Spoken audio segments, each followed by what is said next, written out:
Mes bien chers geeks, mes bien chères geekettes, bienvenue dans un 100% que j'espère un peu plus calme quand même que la semaine dernière avec toutes ces péripéties et ces mésaventures. Mais bon, ça restera quand même mouvementé puisqu'on aura la critique de NSU NSG, parce que j'arrive pas à dire Naruto Shippuden Ultimate Ninja Storm Generation, ainsi que Temps Perdu, Retro Magic, et ça commencera par des news, et bien oui, bien sûr.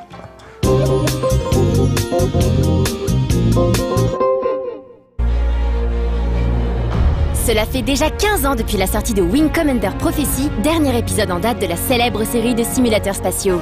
Les fans commençaient à perdre espoir de voir Electronic Arts, détenteur des droits de la série, revisiter ce grand classique. La sortie du sympathique Wing Commander Arena sur XBLA en 2007 n'avait pas vraiment répondu à leurs attentes. Les fans devraient donc jeter un œil d'urgence à Wing Commander Saga. Réalisé par un groupe de modeurs à partir du moteur de Free Space 2, Wing Commander Saga est une véritable déclaration d'amour à la série et aura demandé à l'équipe pas moins de 10 ans de travail. Se déroulant en parallèle à Wing Commander 3 Heart of the Tiger, Wing Commander Saga compte pas moins de 50 missions. Il y a donc de quoi s'amuser un petit moment. En tout cas, chapeau aux fans pour ce travail titanesque, d'autant plus que ce genre de jeu s'est fait rare ces dernières années.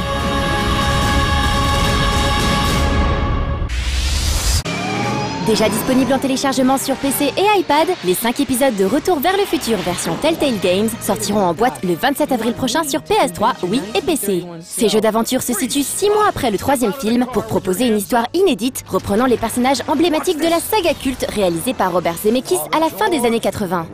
Christopher Lloyd prête une nouvelle fois sa voix au Doc, Michael J. Fox se contentant d'un caméo. Le scénario, lui, a été écrit en collaboration avec Bob Gale, le scénariste de la trilogie originelle.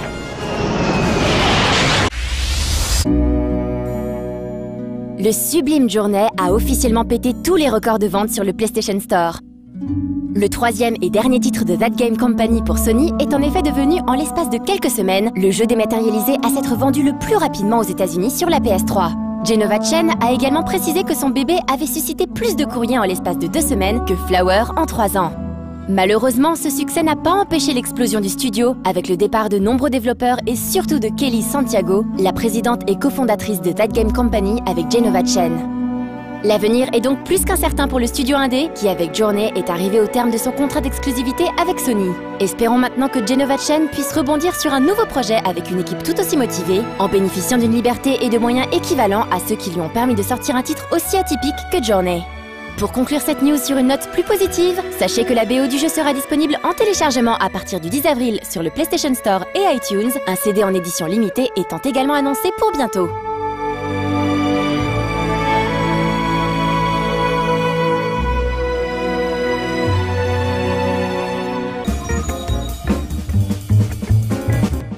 Donc, comme je vous l'annonçais avant les news, et comme je le disais pendant les news aussi, mais vous n'avez pas pu l'entendre parce que vous n'étiez pas là, forcément, on va se calmer, on va rester bien détendu et bien concentré pour suivre la critique de Naruto Shippuden Ultimate Ninja Storm Generations. Je suis tellement content de réussir à le dire que je vais le redire encore une dernière fois, Naruto Shippuden Ultimate Ninja Storm Generations. Donc c'est bien évidemment un jeu de CyberConnect 2 qui a déjà aussi fait Azeroth Wrath. Mais personnellement, je préfère quand même beaucoup Naruto Shippuden Ultimate Ninja Storm Generations. Et vous allez savoir pourquoi dans la critique.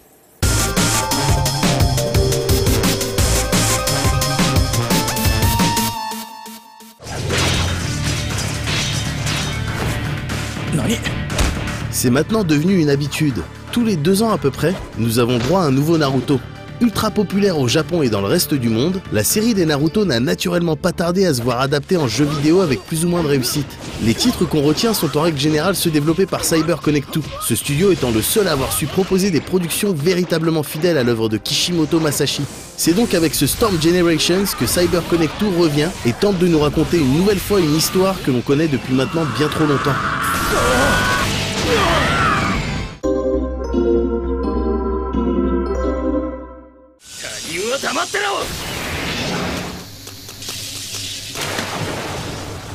Sasuke. Ceux qui suivent l'anime ou le manga et qui ont déjà passé du temps sur Ultimate Ninja Storm 2 ne découvriront rien de nouveau ici. L'histoire de Naruto débute lorsqu'il rentre de son entraînement de 3 ans avec Jiraiya et se termine lorsqu'il est amené à croiser Sasuke pour la dernière fois. un arc de l'histoire que l'on connaît maintenant par cœur si on suit un peu la série. Naruto!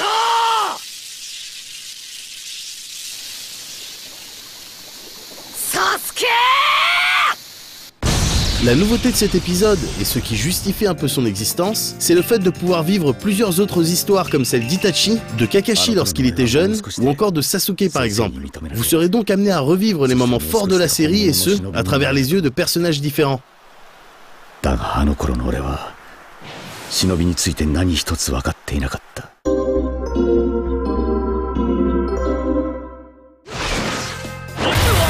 Le game system de Storm Generation se pointe en partie dans une version allégée par rapport à l'épisode précédent. Le mode histoire se voit donc amputé de toute la partie exploration qu'on trouvait dans Ninja Storm 2 pour se résumer à un style beaucoup plus arcade, puisqu'il s'agit d'enchaîner des combats entrecoupés de petites scènes de scénar.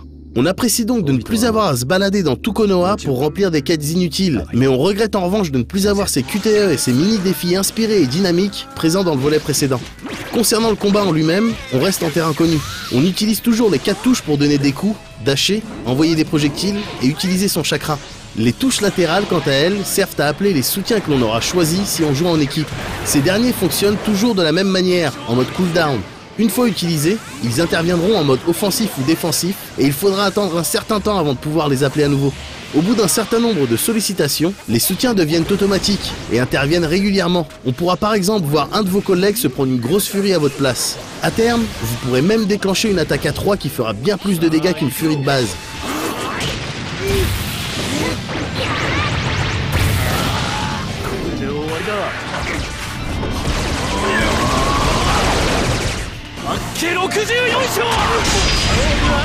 Le Kawarimi no Jutsu, ou technique de substitution, fait toujours partie de ces éléments centraux du système de combat.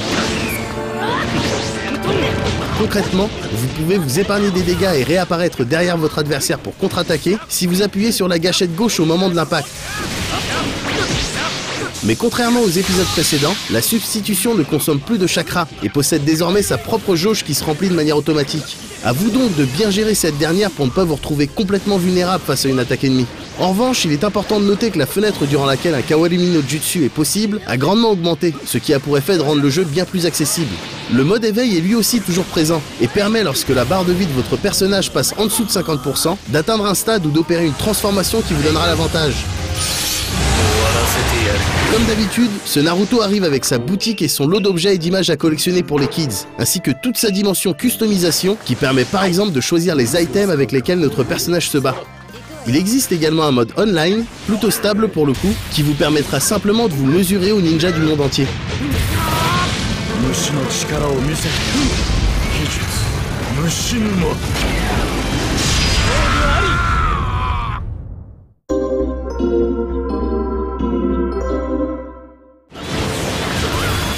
Naruto Shippuden Ninja Storm Generations fait son job en proposant aux fans en particulier une expérience agréable et définitivement fidèle à l'œuvre de Kishimoto.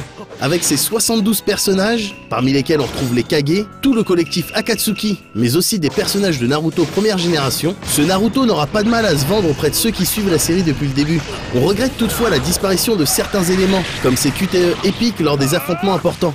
Et on insiste sur le fait que ce jeu de combat est avant tout destiné à un public moyennement exigeant en termes de timing et de technique. Le fait d'avoir agrandi la fenêtre de la technique de substitution démontre clairement la volonté de CyberConnect 2 de taper dans un public jeune, et les combats se résument bien souvent à du martelage de boutons sans aucune stratégie derrière. Aussi, les histoires racontées ici sont désormais connues de tous. On ne verse donc plus sa petite larme lors du combat final de Sasuke contre son frère. En somme, même si pour l'instant on imagine que pour la majorité des joueurs intéressés, le côté fan prendra le dessus sur le reste, il serait peut-être temps pour CyberConnect 2 de proposer une véritable nouvelle expérience à son public.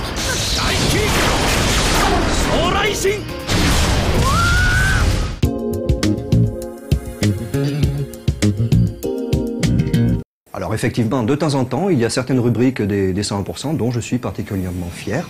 Et c'est le cas aujourd'hui avec la critique de Naruto Shippuden Ultimate Ninja Storm Generations. Alors, bon, je me disais que ce serait vraiment idéal si dans sa rubrique Temps perdu, Monsieur Robin, il nous parlait d'un jeu sur le net qui aurait pour thème justement Naruto Shippuden Ultimate Ninja Storm Generations. Mais bon, faut quand même pas trop en demander. Et puis en général, les jeux que Nicolas présente, ils sont quand même bien, même si c'est pas Naruto Shippuden Ultimate Ninja Storm Generations.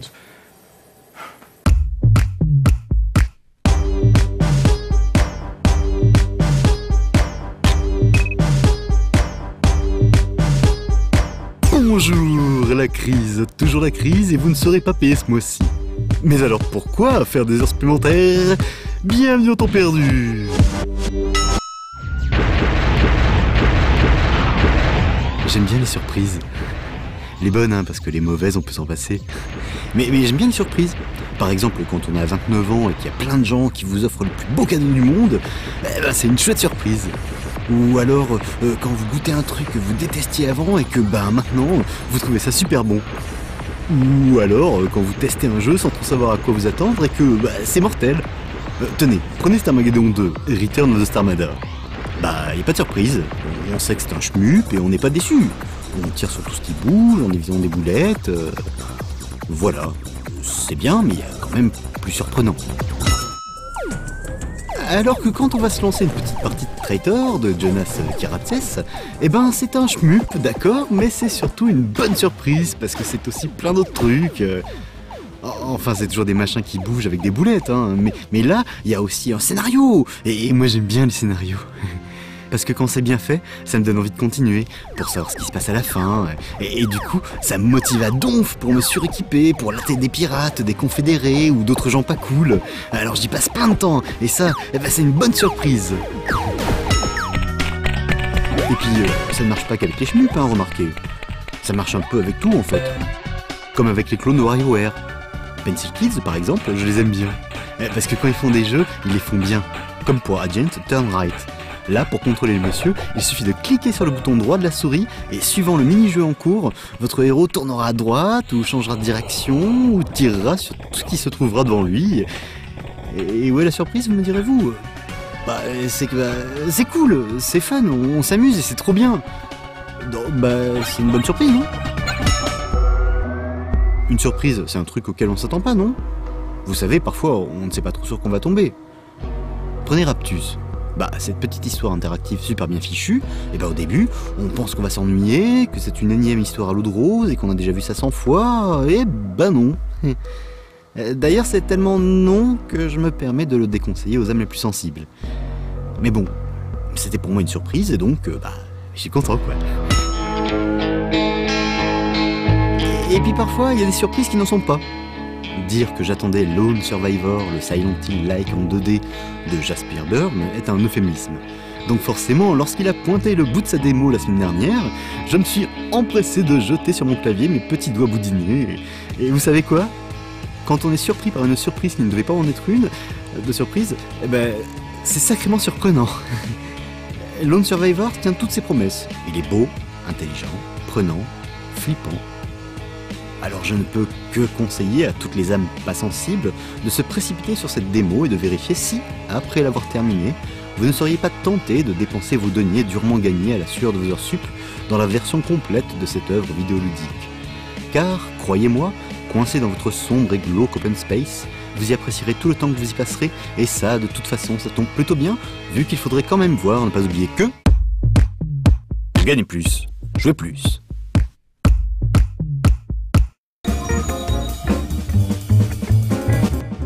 Donc oui, encore une fois, j'ai tenu mes promesses, puisque dans Temps perdu, il n'y avait pas du tout de Naruto Shippuden Ultimate Ninja Storm Generations. C'est un peu dommage, mais les jeux qui étaient présentés valaient quand même le coup, j'ai trouvé. Enfin, personnellement, à mon avis, qui ne tient qu'à moi, hein, c'est très subjectif tout ça.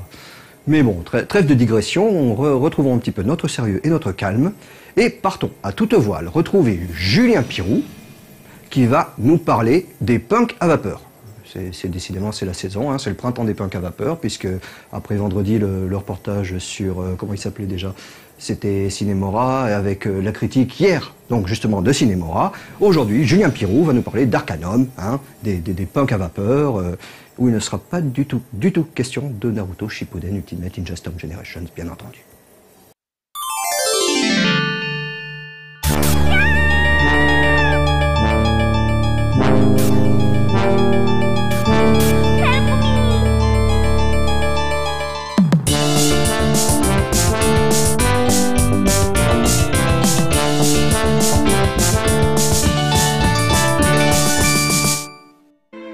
Durant le développement de Fallout 2, les trois créateurs du jeu, Tim Kaine, Leonard Boyarsky et Jason D. Anderson, décidèrent de quitter Interplay et Black Isle Studios pour fonder leur propre société, Troika Games.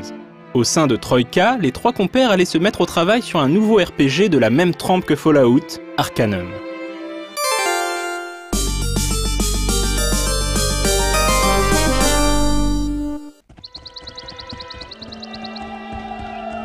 Au premier coup d'œil, les similitudes entre Fallout et Arcanum sont évidentes. On retrouve le même type de visuel en 3D isométrique, le même type de patte graphique, le même type de système de jeu.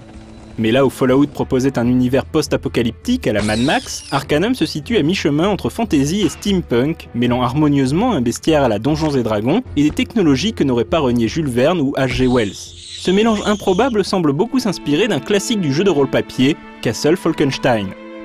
Le monde d'Arcanum est en pleine révolution industrielle, et les magies d'antan se trouvent concurrencées par l'avènement de la science et des machines à vapeur. Les armes à feu côtoient les épées enchantées. Ces deux forces, magie et science, s'équilibrent et s'annulent. Les sorts perdent de leur efficacité lorsqu'ils sont utilisés contre des machines, et la même chose se produit lorsque des armes issues de la science sont dirigées contre des magiciens.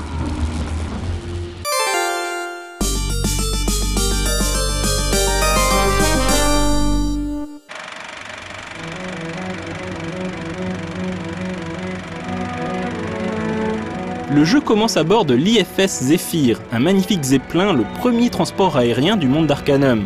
Du moins, c'est ce que tout le monde croit.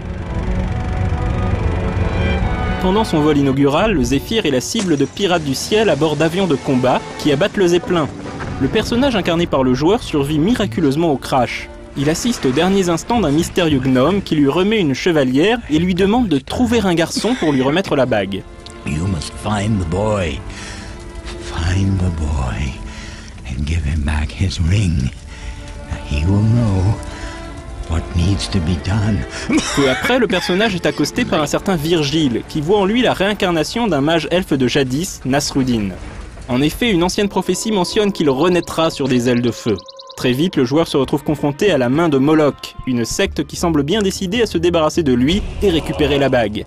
Aidé de Virgile puis de nombreux autres compagnons hauts en couleur, le joueur entame un périple qui lui révélera de nombreux secrets du monde d'Arcanum, à commencer par l'identité du mystérieux garçon et les sinistres plans de ceux qui ont ordonné l'attaque contre le Zéphyr.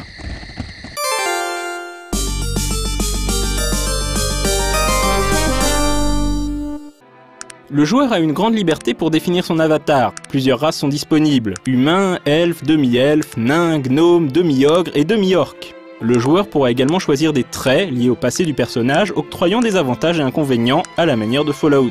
Enfin, il pourra choisir au sein d'un large panel de compétences, sorts et aptitudes technologiques. La technologie s'utilise sous forme de schémas que le joueur devra apprendre ou collecter. Ces schémas listent des ingrédients que le joueur devra acquérir puis combiner pour fabriquer des objets. Cela va du revolver au canon Tesla en passant par l'araignée robot. Il est tout à fait possible de jouer un pur techie ou un pur mage, ou de chercher à combiner le meilleur des deux mondes. Lorsque vient le moment d'en découdre, plusieurs modes de combat sont proposés, temps réel, tour par tour ou tour par tour rapide. Comme dans les précédents jeux des développeurs, la réputation joue un grand rôle dans le monde d'Arcanum.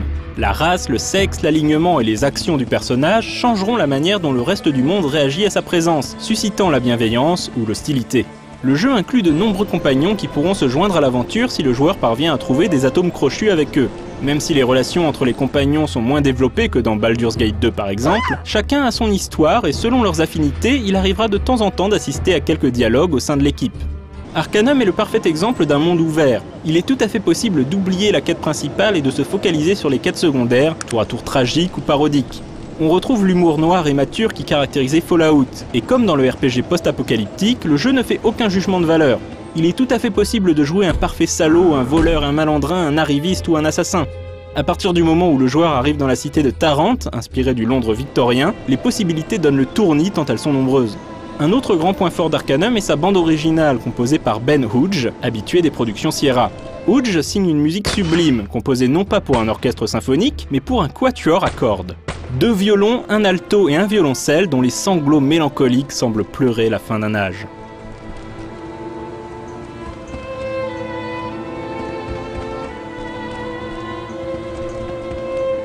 Malheureusement, Arcanum, comme tous les jeux de Troika, est également connu pour ses nombreux bugs. Plusieurs patchs furent réalisés et les fans continuèrent à réaliser leurs propres patchs et mods pour corriger les derniers bugs et réinstaurer des quêtes supprimées en cours de développement. Le jeu bénéficiait d'ailleurs d'une communauté très active qui utilisa l'éditeur de monde inclus avec le jeu pour créer leurs propres aventures dans le monde d'Arcanum.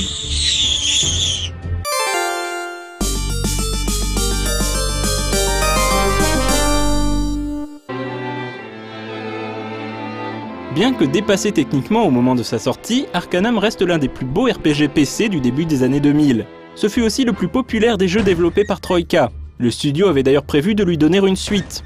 Après la sortie de Vampire the Masquerade Bloodlines, Troika commença à plancher sur un nouveau RPG utilisant le moteur source de Valve.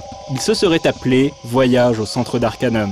Malheureusement, la société mit la clé sous la porte avant de pouvoir ramener les joueurs dans le monde des engrenages et des sortilèges.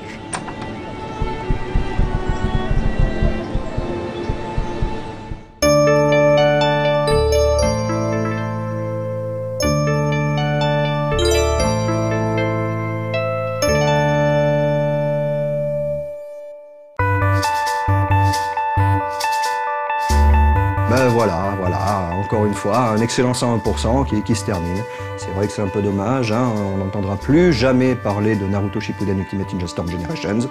Ça, je le regrette. Alors, je ne peux que faire des gros bisous à toutes les geekettes, à tous les geeks, à tous les fans, bien entendu, de Naruto Shippuden Ultimate Ninja Storm Generations. Je précise quand même que je ne suis pas du tout payé par les studios ou la boîte d'édition du jeu, mais c'est juste que c'est tellement mélodieux, Naruto Shippuden Ultimate Ninja Storm Generations, que je ne peux pas m'empêcher. Je pense que cette nuit, je vais rêver de Naruto Shippuden Ultimate Ninja Storm Generations. Je me verrai dans ma combinaison orange en train de vous faire des gros bisous et de quitter le plateau pour aller retrouver Naruto Shippuden Ultimate Ninja Storm Generations. À bientôt. 消え去って僕一人たった一人